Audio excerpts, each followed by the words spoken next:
Brother Bilaal Khatrada, who is not a stranger to the Al Ansar airwaves. But for those of you who might not have heard him before, Bilaal Khatrada is an edtechpreneur. He consults on a number of educational institutes and businesses on transformation for the fourth industrial revolution. And he's got a podcast that you can look out for called Tech Watch. He covers the latest developments in technology and social implications. So just the right person to help us and share his opinions on the regulatory changes and how embracing digital platforms can place you on a competitive pedestal in the global marketplace. So first of all, Assalamu alaikum wa rahmatullahi wa barakatuh. Brother Bilaal, Jazakallah, thank you for being here today. Wa alaikum salam, and Jazakallah for having me. It's a pleasure to be here. Yes, we have chatted before. I believe we were talking technology back then on this same show. And here we are this morning. It's fantastic to have you. These are times of change, especially as e-commerce has taken over, these international companies coming in, and there's a lot of talk of legislation and about the need for more regulation. But from your perspective, what do you think are the biggest challenges that our local businesses face with these new rules? So I think the rules are actually designed to favor local businesses because they were facing or are facing major challenges from overseas competitors. Like you mentioned, Shein and Temu. They couldn't compete because, the prices that you get on Shein, you simply can't get on Takealot. And so it was impacting local commerce. And the really unfortunate part was that these companies are doing business in South Africa, but the money is all going out, and there was no taxation on them. They were basically doing business freely here. So this is where the government steps in and says, look, if you want to do business here, then you're going to need to be taxed like everyone else, because these are our regulations. We need to protect our economies. Yeah. That highlights one of the challenges with e-commerce because of its cross-border nature. It's easy to take advantage of taxation in different countries. And I think that's what these guys are doing. And that's why, like you mentioned, Takealot sold Superbalist. It's the main reason was because they just couldn't keep up with the prices. Yeah. It's amazing that they managed to kind of fall through the hoops, because we do have import duties, and apart from customs duties, there's import taxes that get paid on every product. And yet it seems like they just kind of circumvented this. They went shortly around it. Yeah, they went around it. One is the import duties and the other one is income tax. Yes. So obviously being registered out of South Africa, this is what I'm assuming, they were avoiding paying income tax. And whereas local companies are burdened with income tax. So I think those laws were there or have been put into place to protect local businesses. Now, the folks out in South Africa that may think, oh gosh, I wanted to go into e-commerce, but maybe I shouldn't, because how do I compete? Now, South Africans have got to deal with the technical issues. They've got to deal with regulatory matters as well. And yet our entrepreneurs still want to make it in business online, and e-commerce is still a possibility. Could you simplify for us maybe some practical steps that they can take to start selling online without getting bogged down by all of the detail? Yeah, absolutely. Look, when you are doing business on that scale, like Temu and Shein are doing, then you got regulatory issues to worry about. But if you're a small business just starting up, I think the economic climate, the laws in South Africa, taxation, are very favorable. And the fact that South Africa is the economic powerhouse of Southern Africa is a huge advantage for us, because our products are sought after, whether you're looking at neighboring states or Mauritius or other Southern African countries. Our products are definitely sought after. And I'm not just talking, when we think about products, we think about these big giant suppliers like Cadbury's and things like that, which are definitely very big, have a huge demand. But I'm talking about things that small businesses are doing in South Africa. I was on a trip to Zambia a week and a half ago, and it was surprising the amount of South African products that they consume. Everything from homemade biltong to butchery things, and they know names, and I found that very, very surprising.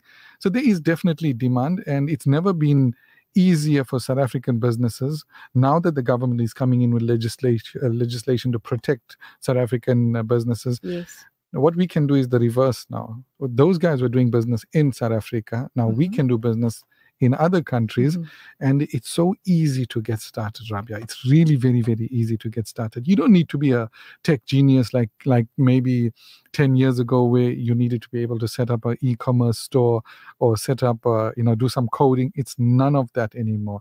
In hours or in minutes you can start up an online business. And you can sell and you can make your living with e-commerce. Now, you mentioned Zambia, and that brought back memories from me. I remember going up into Zambia, into the Copper Belt, or Kitwe and Dola, that area there. And as you say, to paint a picture for the listener, you land in this area and there's just this red sand, and there's these 4 roads in the Copper Belt that kind of connect these really, really tiny areas. But then you find a shop and hey, there's coffee on the counter. Yeah. So yes, absolutely, there are South African products, and to be able to do that exchange of South African products, we can complete. So do you think with lots of people at the moment still in bricks and mortar, should they migrate, or should they complement their business with e-commerce? Where would they start if they did do that? Good question. And yes, my short answer is yes. They need to move, not today, not tomorrow, yesterday. Okay. Because, the time has been ripe for us to move into online years ago. And I think a lot of businesses have moved up and they have fumbled, but a lot of them are figuring themselves out, and they are seeing the rewards. So I would say not just to businesses, right? I would say to people at home. You've got your stay-at-home moms, you've got your single moms, you've got your students. Get started today with your own one business, because the opportunities are massive, really massive out there. Unfortunately, it's not, there's no formulaic approach to the whole thing. There isn't a formula. It's something that everybody needs to figure out for themselves. But that's where the excitement of doing business online comes in, where what might have worked for you doesn't necessarily work for me, or what works for your business doesn't work for mine. And I have to figure things out. But for me and my team, that's the exciting part, figuring things out, putting out content, putting out adverts, seeing what works. It's really fun. And for us, the most gratifying thing of all is when we get enrollments from other countries. I mean, it's still a thrill to think that our tiny business is doing business in US dollars and Zambian kwachas and Singapore dollars, and it's incredible. Alhamdulillah. But it for the listener sitting at home, they may think, yeah, but now what am I going to sell? What am I going to sell? But stretch your minds, because really it doesn't necessarily mean that you need to go and find, let's take, for example, clothing. And now you're going to think, I need this size, these amounts of sizes and these amounts of colors. And now, you've got the whole supply chain. How am I going to sell it? How am I going to get it to a client?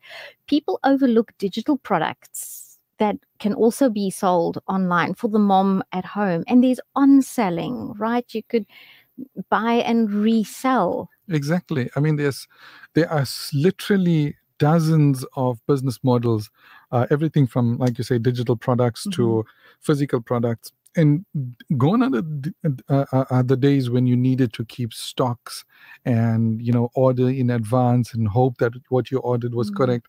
Those days are gone. I mean, today with drop shipping, you can start a business with zero stocks, with zero money in your pocket, with nothing more than a cell phone.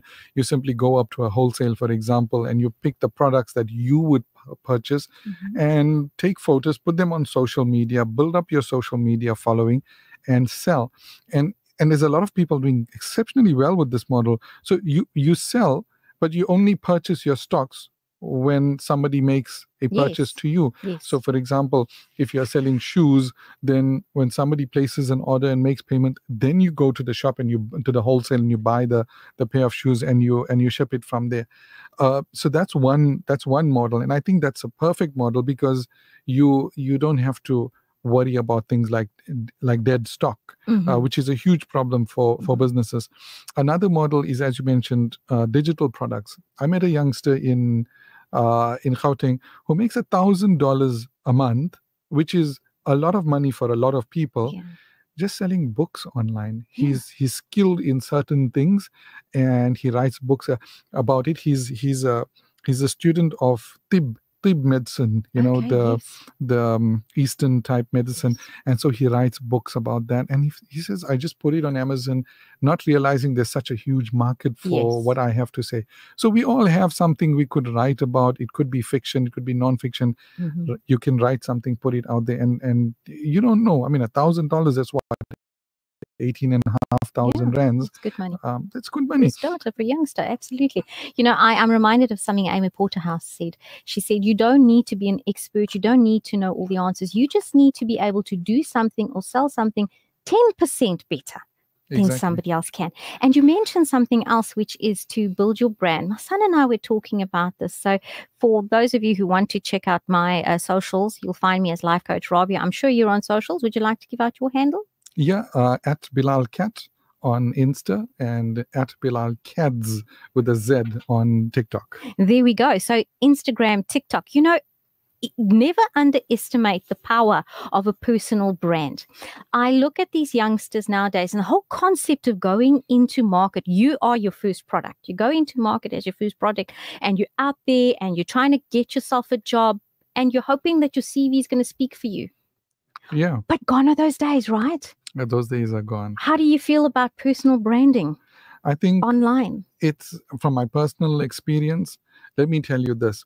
My marketing team, they become very frustrated because people don't buy from IT Varsity. They buy from Bilaal Khatrada. That's right. When my face is there, they do sales. When my face is not there, then they do no sales. Yeah. We actually did a survey, and this is very interesting.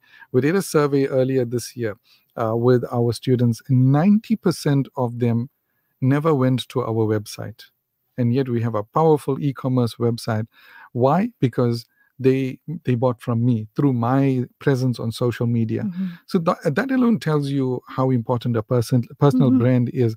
And it's something I always encourage my students, that don't send your CV out. Use the old Hollywood adage, show, don't tell. Yes. Show people what you are capable of, rather than saying that you can do things. For example, if I made you a cappuccino right now, which is really, really delicious, versus me telling you, well, I'm a trained barista and I trained here and there, which carries more weight? Obviously, the fact that I can make a cappuccino that you enjoy. So I always say to my students, especially the ones that are doing web design and software engineering, prepare a portfolio. Well, they have to. It's mandatory for every one of our students to do so. And then put that on the first line of your CV, because then you're showing people, I built this app and that app and that app and that app, and I can do this stuff, and I can do the same for your business. Sold. You know what I'm saying? There's no debate about it. Yes.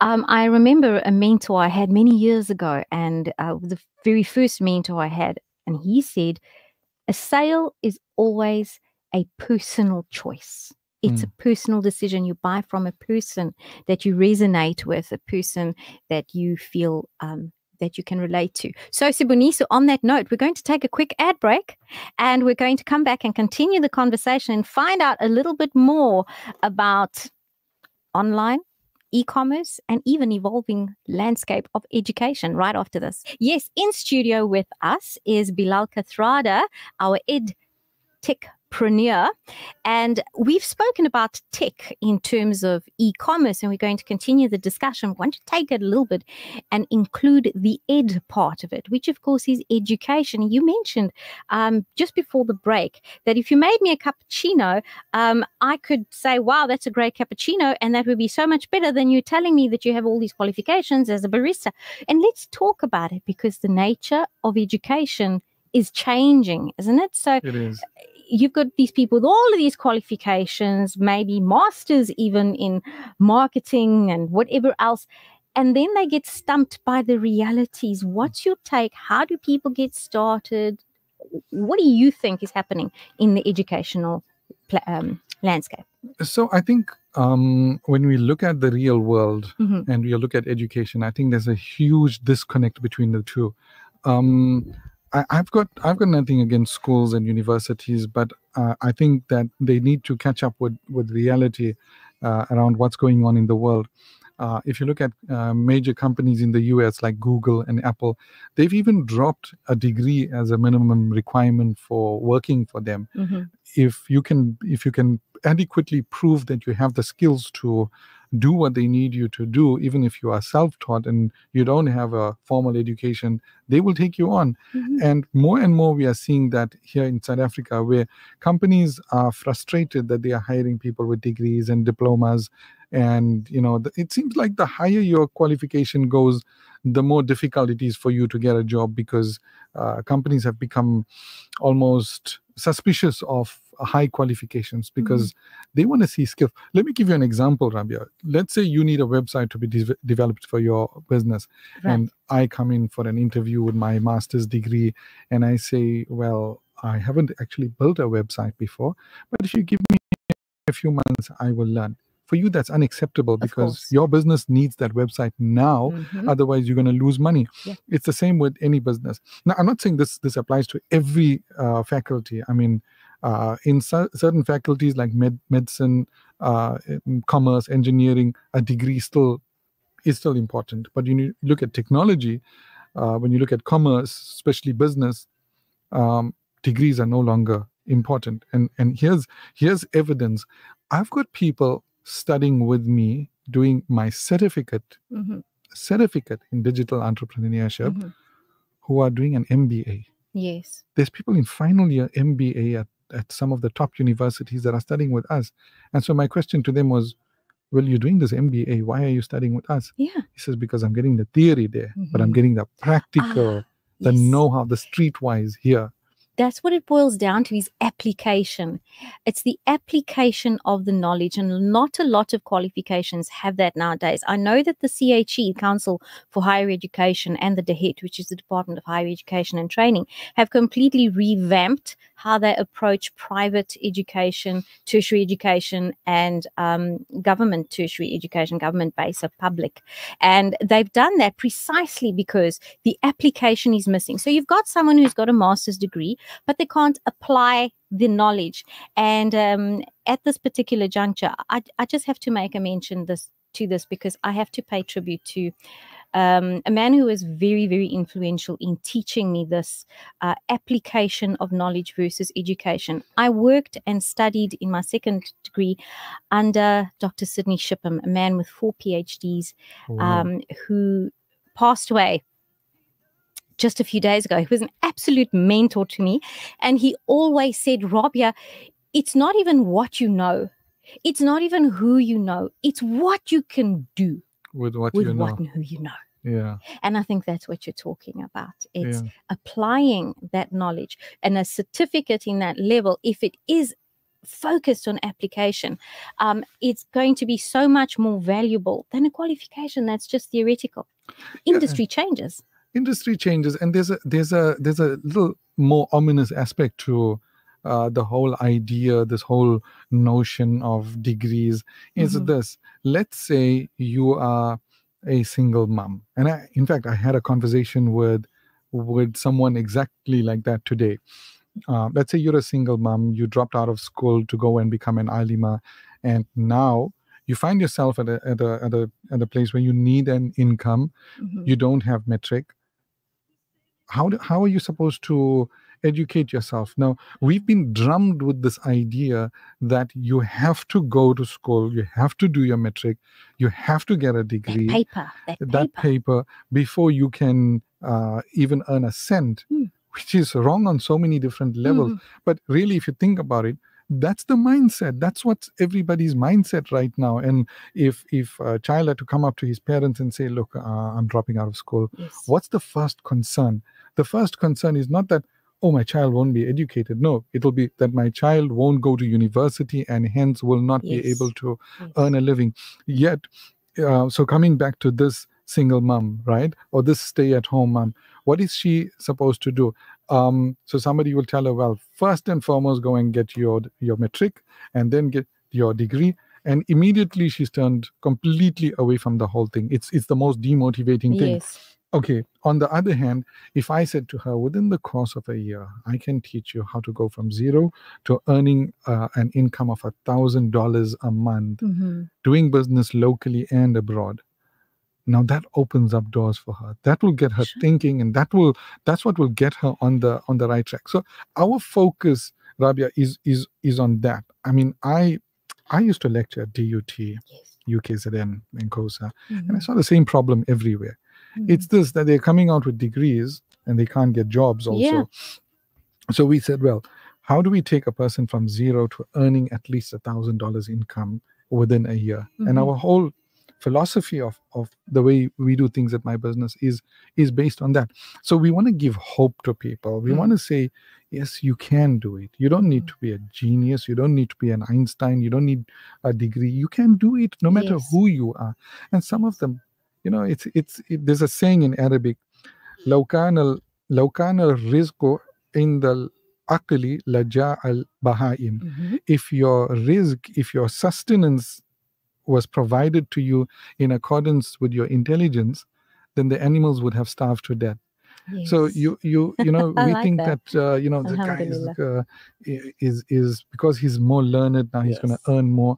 Sometimes you get people who are not that well educated and not that intelligent on the traditional IQ level of intelligence, but are doing fabulously well in business. Yes. Yeah, I mean, if you look at some of the most successful business people, they didn't even finish university. They are university dropouts. I mean, look at the tech world, right? Steve Jobs, Bill Gates, Elon Musk. These are all university dropouts. Look at Trump. I mean, for heaven's sake. I think I fit into that category because people call me Dr. Khatrada, and I'm a university dropout, actually. Okay. Well, you know what? I kind of, in a way, and I don't want to presume that we are of a similar age, but as a Gen Xer myself, I can say that, back in the day, I have seen as a Gen Xer, going from no technology, television, the phone is stuck to the wall or on the table, to suddenly there's all this technology, there's all this information. We have never had so much information at our fingertips. We've never had the ability to learn remotely, properly, not like what we saw during the pandemics, right, as we do today. And yet, I think we've still got that, what you said, you need that qualification. And so people, before they can do what they want to do, they have to first go and study what they don't want to learn. And there are ways around it. So this is not knocking education. We're not knocking education here, folks. Understand, some people love to study and you want to get in depth and you want that in depth of knowledge. Make sure you're going to an institution that prioritizes the application of knowledge, which is exactly what Brother Bilaal here is saying, applying that knowledge. So to go full circle from where we started with this interview, we spoke about Shein and Amazon and Temu coming into the country and posing a threat to e-commerce. And then we said, then there's education. There's so much information out there. Where can someone sitting at home, where can they start? Who can they contact?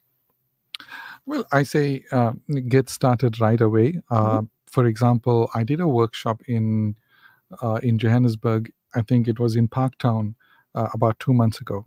Not a week after that, a youngster contacted me. He said, I attended your workshop and I've started a business in 1 week. Wow, alhamdulillah. That's the power of technology. He's got everything. He's got a Shopify store. He's got his social handles all set up, his marketing. He's got his products and his marketing, and he's generating revenue also. Might not be a lot of revenue, but it's a revenue that never despise small beginnings. It grows. Exactly. Yes.